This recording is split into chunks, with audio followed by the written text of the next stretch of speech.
Okay, malam ni aku nak review korang sebiji motor yang aku rasa agak menarik setup dia. Dia dah pakai rem FG 525 original RCB. Nampak?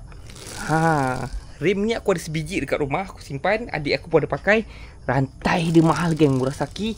Dan dia pakai swing arm purple daripada Norifumi. Nampak? Ni. Sekarang ni warna purple ni warna kebangsaan.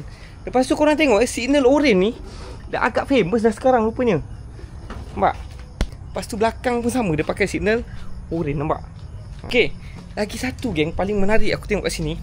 Kat sini tak nampak betul. Dia duduk dekat bawah.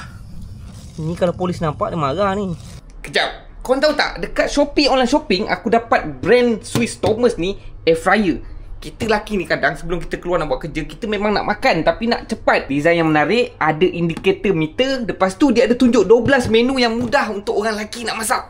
Dekat sini aku perlukan 15 minit dengan suhu 200 darjah Celsius untuk aku masak kentang ni. Tekan start. Dah masak. Tapi sebenarnya ada dekat bawah. Daripada atas tak nampak. Tapi korang tengok kekemasan setup dia. Kan? Okay?